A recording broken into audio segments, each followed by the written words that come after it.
Hi everybody, welcome to the Guerin Report on your Monday night. I hope you had a wonderful racing weekend. I sure did, because we were back at the spiritual home of New Zealand racing. Ellerslie Take 2 relaunched for 2024.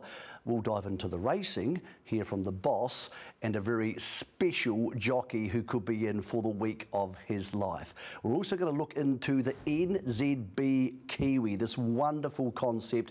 We're going to look at the trophy tonight. It's been relaunched, and talk about how we get the best horses there.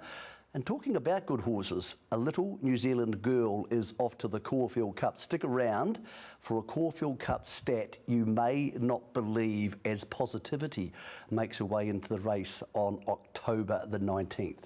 Lots of information coming your way, but let's go back to Ellerslie. Relaunched, 8 races. It really couldn't have gone much better than it did. Rain on Friday into a beautiful Saturday. Let's look at the first race. This is the relaunch race. Of course, there is the nature strip colours for Connor and Sarah Fahey. Taking out the first, what are we seeing here? We're seeing a front of the field horse. Still, it was a longer distance race and the tempo wasn't on, so not totally indicative. Fast forward to race 7. That was the feature of the day. This one dictated by the tempo. They were just going slow middle sectionals, just 12 seconds to the furlong. Seamus, the one-time New Zealand Derby favourite, too good for the Murdochs. That's orchestral stomping down the outside. We'll talk more about her shortly. So yep, playing at the front end of the track, as they often do on good tracks. And then there's this, the last race on the card, Arabian Songbird, fresh up for the James Wellwood stable, formerly trained by the Williamses, of course, who are now enjoying retirement. She came stomping down the outside over the top. So we saw an Ellerslie that made the jockeys happy. We saw an Ellerslie with lots of different racing patterns, and we heard an Ellerslie that sounded vastly different from what we had in January, February and March. So I thought a total success. Let's get to the boss. What did Paul Wilcox think of Ellerslie's first meeting for the season? It's done what we wanted it to do. We knew what we had to do, and yeah, full credit to Jason, his team, Chris Hay and Liam from Flemington, Baker, the whole lot of them. Awesome. And a stack of rain in Auckland on Friday, so it did get a pretty good test of how it trains. Yeah, it's proven what we knew. Probably didn't help my heart for a while there, where ATC being cancelled. I think people just didn't see it was ATC, not ATR, and so the phone started going a bit hot. But hey, yeah, you know, I don't care what those people say, so on we go. Boss happy, jockeys happy, trainers happy, most of the punters happy, unless of course they backed orchestral. Well, the James Wellwood team did try and warn you she was going to be vulnerable in the Al Mansour proven value 1400. Proved to be the case. She was off the bit a long way from home. They were really honest about it. But when those big name recognition horses come up, it is hard for the bookies and the punters to work out what sort of chance they have. Maybe a learning curve for us all for the summer, not backing horses short of their best distance. They trotted her up Sunday morning. She's good as gold. They are thinking either Melbourne or Sydney, but they made the right choice. The choice we revealed here last week on the Guerin Report, not to go to Hastings. A masterstroke with her. On the subject of Hastings, we head there this Saturday for the Group 1. This is the next of the Group 1s, the Arrowfield. We told you last week she was coming out and we thought skew width would be $2.8 or $3. It's slightly the higher of those. This is the market as we speak on Monday night. Now, the track is a soft 5 today. The forecast is good this week, but there is rain expected on Friday. Bryce Milden, the track manager, saying to me, just how much rain we get will determine whether it's a good 4, or we could go as far down as a 6 or a 7. Most of the horses on this page are starting. Skew with a yes. For Aglione, they paid the late fee to get her into the race last week, so she's the surprise addition to the market.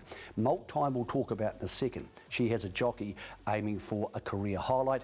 Mustang Valley, Andrew Forsman has said with that rain forecast for Friday, he will be there. Good reports out of the camp with Pearl of Alsace and El Vencedor. And a little bit further down, this is the one horse you can factor as a no. Campionessa, who ran second in the race we just showed you from Ellerslie, she's not heading to the Arrowfield. Scratch her out. Matamata Cup for her the week after, and then she'll roll into the Livermore. So Matamata Cup to the Livermore, that's a week turnaround, a rarity for Campionessa. She is a definite no for this Saturday. Here's that Livermore market. She is the favourite alongside El Vencedor. What are you seeing here on the top three? All of these horses have won Group 1s over 2,000 metres in New Zealand. Campionessa's done it before, El Vencedor, Mustang Valley. Track conditions will be crucial, obviously, but we have these horses. Pretty much everybody on this page I've spoken to said, yeah, we are going, including Islington Lass. Dionysus is a late addition to this race. They weren't really going down this path. They head to Tarapa this Saturday for the mile. Then they'll step him up to the 2040 if they are happy. So this week, key factor coming up at Hastings will be the weather on Friday. The forecast is for rain then. If the track's a 4, it's a totally different beast to a 6 or a 7. For Aglione, as mentioned last week, they paid the fee to get in. I said to Josh Shaw, how much was that? He said, I don't know and I don't care. We think she deserves her chance. And of course, in that Livermore market, officially now since last week's show, Ladies Man is out. The defending champion not going there. He did race at Whanganui on the weekend, but they simply can't get enough racing into him to get him to that. He'll come to Ellerslie for the Melbourne Cup Day weight for age race there. It's a big race. All Group 1s are, of course. It's the pinnacle of racing. And one young man who has never been there before but now finds himself at the most exciting time is Ace Lawson Carroll, riding in the form of his life. He won with Seamus at Ellerslie on Saturday, and he heads to the Bay with his favourite girl, Molt Time. Yeah, definitely excited. Very grateful to the owners as well and my boss for giving me the opportunity to have a good ride and a Group 1, and it'd be a good ride too, so it'd be very exciting. She's been a real sweetheart for you around Ruakaka, and I thought last season she went to that next level. Yeah, definitely has gone to the next level, and I still have a nick with her, and she is my sweetheart, so if she was human, she'd be my girlfriend, so no, I'm very excited to get aboard her, and hopefully we can go one better this year. Ace, it feels like you've been around and riding for a long time. I feel like I've known you for about 10 years, but you're only 20, so the development in the last year seems to have been really steep for you. You seem to be riding so much better. Yeah, I think it's a big help with all the better trainers as well. Well, not so much better trainers, but the bigger trainers with the better horses and the quality of horses that I've been able to ride, and sort of it's helped me path a good way into this next level of my career at the moment. Is it exciting knowing that you're going out there? You're all out there with the big boys and the big girls all the time now anyway, but is it exciting being a Group 1 rider? I'll tell you that next week Saturday, but yeah, very exciting and looking forward to it, and sort of long time coming I suppose, as I've had a few hiccups over the last 2 seasons now I think it is, and yeah, just lots of injuries and just having to get up and get going again, but no, I'm very happy and grateful. Popular young man. Good luck to Ace Lawson Carroll and everybody involved in the Group 1 coming out of the Bay on Saturday. It's a big race, but the biggest race in New Zealand is the one represented by this trophy. It's a trophy we're seeing for the first time. We thank the NZDR and NZB Kiwi people for letting us show it to you on the Guerin Report. Representative of our wonderful country, Aotearoa, there with a little dot just to show us where Ellerslie is, the home of the NZB Kiwi, superbly crafted.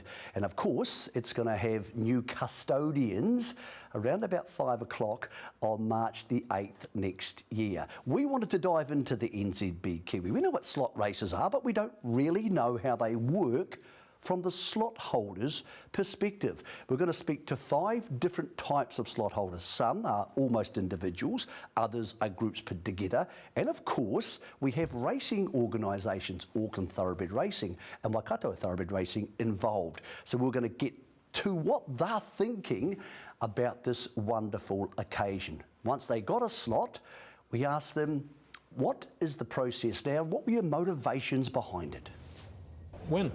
That's clearly the priority for I think everyone with a slot. We want to win the inaugural NZB Kiwi. We were thrilled as an organisation to get the opportunity to be involved, but clearly we've put a process in place. We've engaged a form analyst, and we want to select the right horse to win the race, because forever we'd be known as the slot holder that won the first NZB Kiwi. Our main objective of having a slot is to introduce not only our members into the slot, but also the general public. So creating that excitement around ways of bringing people along on the journey with us, Auckland Thoroughbred Racing, as we choose our horse and then hopefully win. Yeah, good question. Trying to win the Kiwi, I suppose.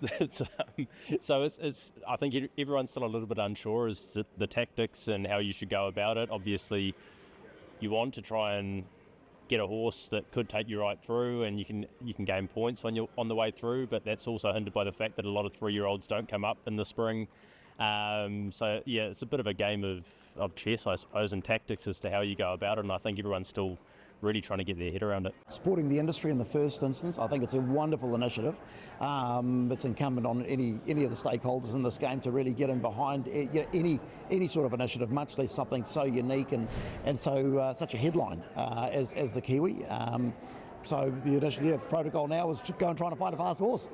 Well, look, I think we went into the auction with the idea of buying a slot for the stable to give our owners the opportunity to have a runner on the race. So every year we go to the sales, we purchase about 15 horses. So if you look at it that way, you got one chance in 15 of actually having a runner in the big race. So it's pretty good odds.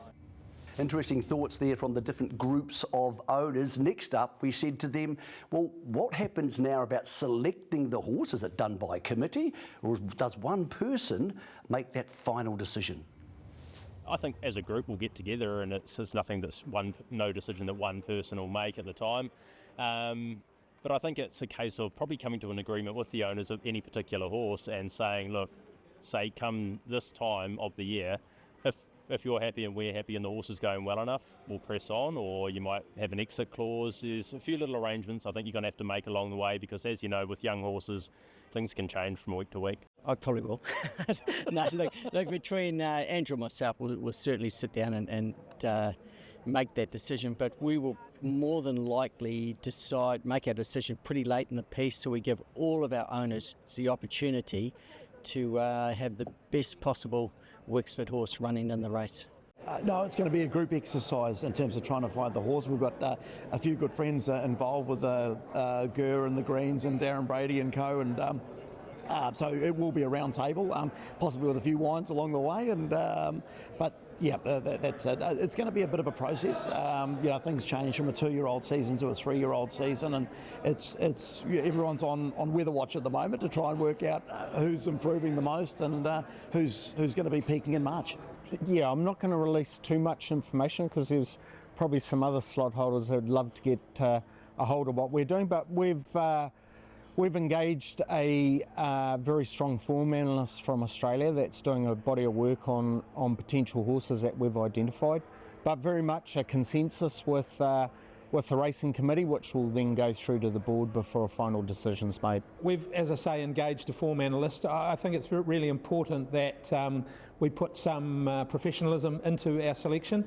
We are representative of the members of Waikato Thoroughbred Racing, so it's incumbent on us to make the best decisions that we can to protect our financial investment. So yes, engaged a form analyst. I'll be in charge of the negotiations, clearly, and those are an interesting aspect of the process as well, to make sure that the right deal is structured, the right deal that the horse that you've chosen to represent you, that they're comfortable and that you're comfortable with the deal as well. So that's how we'll do it, and we've always said that our distinct preference will be that the horse is trained at one of our training centres. So Cambridge, Te Rapa or Te Awamutu, it's an absolute preference that our slot is represented from one of our training centres.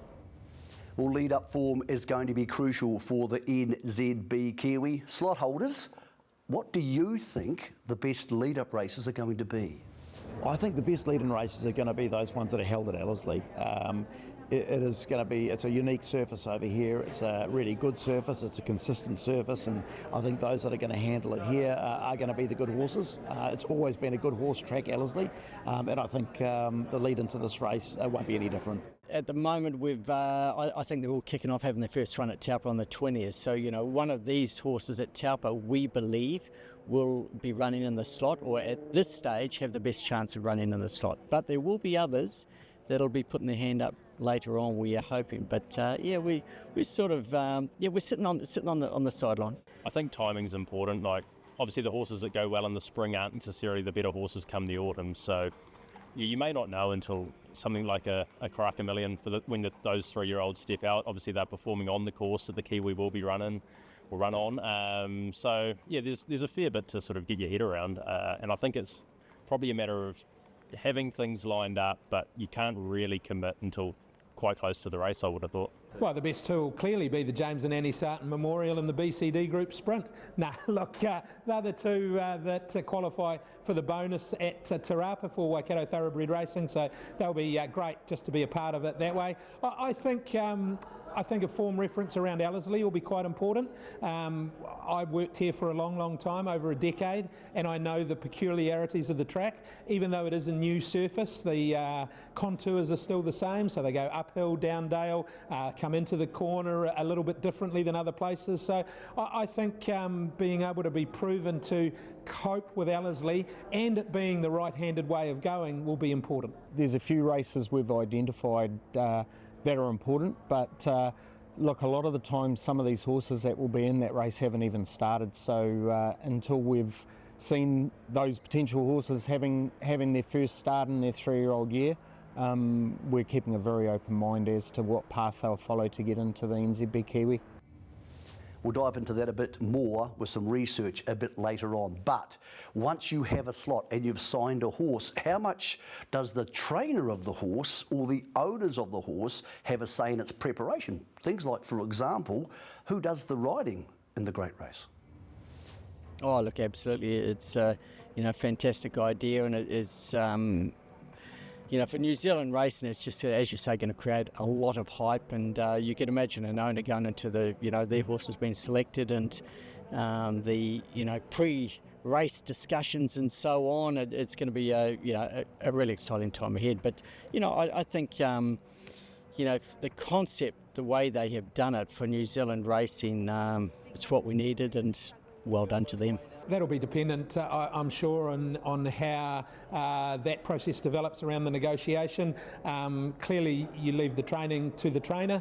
I think that given our financial investment, we would be updated as to once we've got a horse. I'm sure we would be included in those updates and how things were going. But you would like to think that you'd selected the horse because it was going well, it was trained professionally, managed professionally, ridden professionally. So you would take, I would think, an observer's role once that deal had been done. That will still be a decision for the racing committee to make, but we're a racing club and we're administrators, so telling the trainer who to put on or indeed how to train a horse is something we're going to stay right out of. Probably going to depend a little bit on the horse, but yeah, I'm a firm believer of you're backing the people in behind the horse, so they know their charge better than anyone.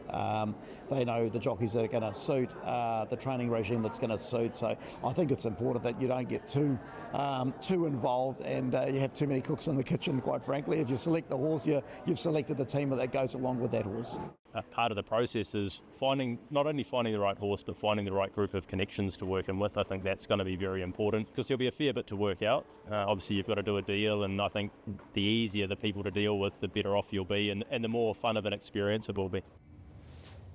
Well, all that preview stuff is well and good, but somebody is going to be the first holder of this wonderful trophy and win the NZB Kiwi.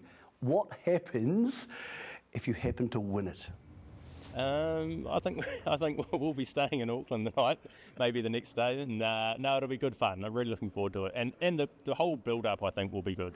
As we get closer to the time, it's still very much up in the air as to how it's all going to unfold now, but I think the build-up toward the race will be, really looking forward to it. Probably things I can't say on camera of what we'll do, but Oh, look, it'd be exciting, not only for the fact that it's raced here at Ellerslie, but also signifying what's going to be a wonderful day, which is Champions Day. So all in all, it'll be a celebration, first and foremost, of having a successful Champions Day, and then let the celebrations flow as they should if we're lucky enough to be the winning slot owner. No, when we win, we're going to celebrate.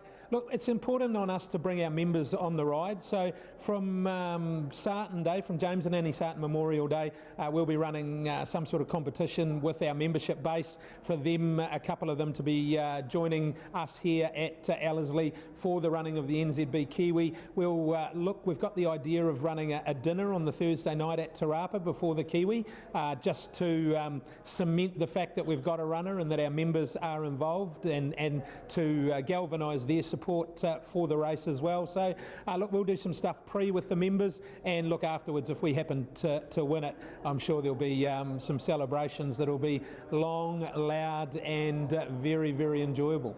We'll celebrate pretty hard, Mick. But I think you make it back to Manamata? Yeah, well, we'll see. But I think, you know, we purchased the slot going into it with the idea we're going to win it, and we've got that attitude right from the start. And we went to the yearling sales, and over the last couple of years, we've spent a little bit more money. We've purchased what we think a little bit better quality of horse, and it's sort of shown through the results. And you know, we sort of purchased a slot not just to make up the numbers. You know, we certainly want to win the race. By the next morning, completely forget about that celebration.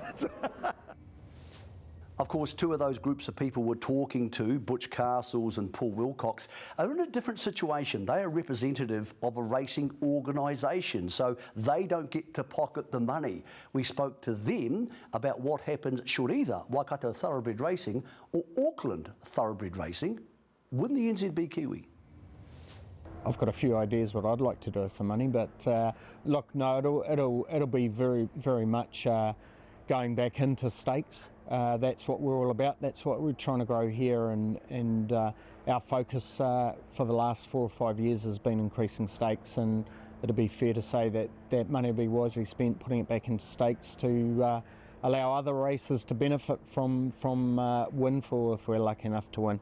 The money will become very important. Look, we're going through a process at the moment at Waikato Thoroughbred Racing that was outlined in our merger, and that's around a future venue strategy. So things like that are an expensive exercise. So I'm sure that any money that we're able to glean from winning the Kiwi, as we've talked about, will be put to good use. We must remember as well, we've made a 3-year investment. So you might get lucky in year 1 and get the right horse, but you need to be mindful that you have an investment for years 2 and 3 as well. So look, the money won't go astray, but some of it will be used for that party.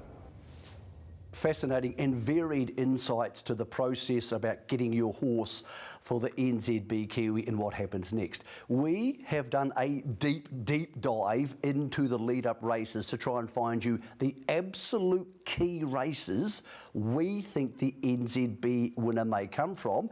There's a fair bit going on here, and there's a couple of outliers. They're pretty obvious, you know most of them. Well, one of them, of course, is the Hawke's Bay Guineas. These are the horses at the top who would have made really good NZB Kiwi horses, and in fact could have won the race. This is over the last 10 years. We've only looked at the winners of each race, and over the last 10 years, the Hawke's Bay Guineas would have given you 4 clear, yes, I want this in my NZB Kiwi slot horses.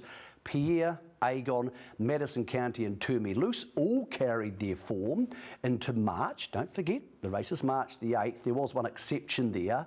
Mongolian Falcon didn't start in the second half as a 3-year-old season. So it's a good lead-up race.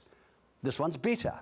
The Sarton at Te Rapa, Crecchetti, Wild Knight, need I say more, Harlech, they all have been great to take to the NZB Kiwi. It is a tick, it is a yes race. It had a lot of exceptions too.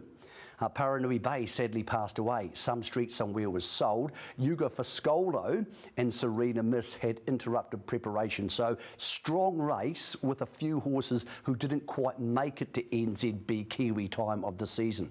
1,000 Guineas out of Riccarton. Stronger yet.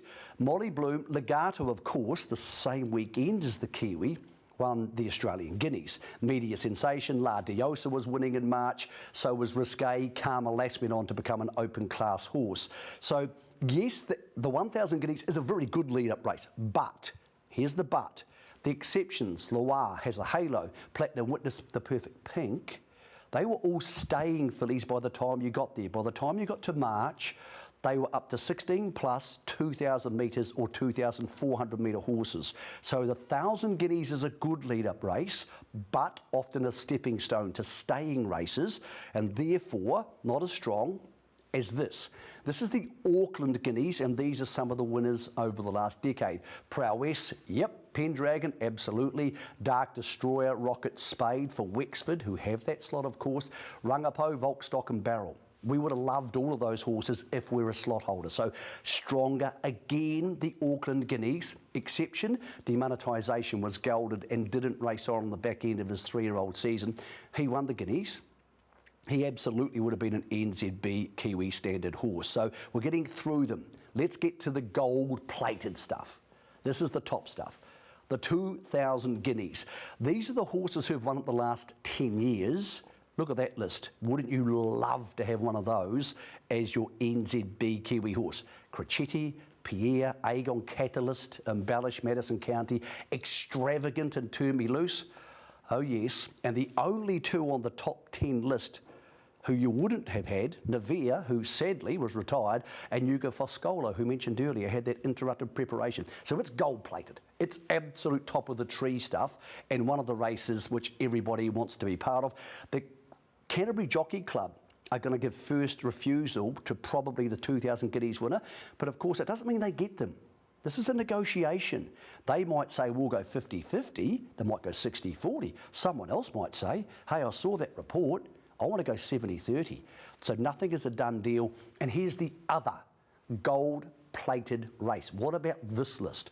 Orchestral, Prowess, Aegon, Probabeel, Longleaf, Scott Base, Volpe, Veloce, Ragu, and Volkstock and Barrel. Any one of those horses who's won the Karaka Million 3-year-old under its different version, you would love to have as your NZB Kiwi slot horse. Pin Me Up, who won the race, of course, didn't race again that season. So it's totally gold-plated.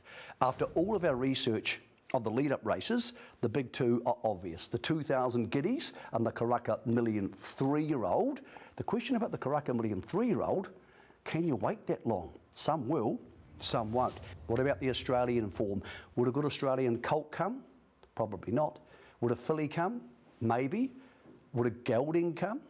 Absolutely. There'll be plenty of Kiwis who have slots looking across the Tasman, as you can do as a punter as you try and work out the market for the great race. But they are the races we have identified close to home that give you your best chance of finding the winner for the NZB Kiwi. All those slots, as we speak, are open. It's game on for the Hawke's Bay Guineas coming up this Saturday. Next week on the Guerin Report, we're going to talk about something totally different. Bruce Sharrock's going to join us here in the studio, and one of the most important subjects is going to be the review of the New Zealand jumping season and where we head for the future after their submission process.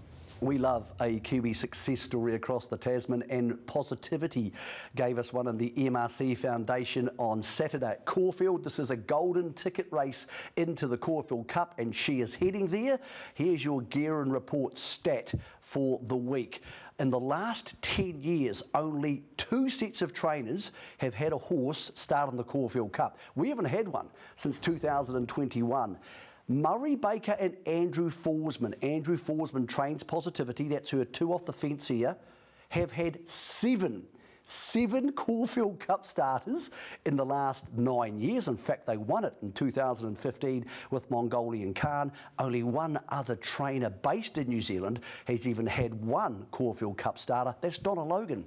She's had 2 in the last 10 years. Positivity off to the Caulfield Cup for New Zealand's King of Caulfield, Andrew Forsman. Thanks for watching the show tonight. It's been great to have the trophy here for our richest ever race. We'll be back for the Guerin Report at 8 o'clock on Trackside next Monday.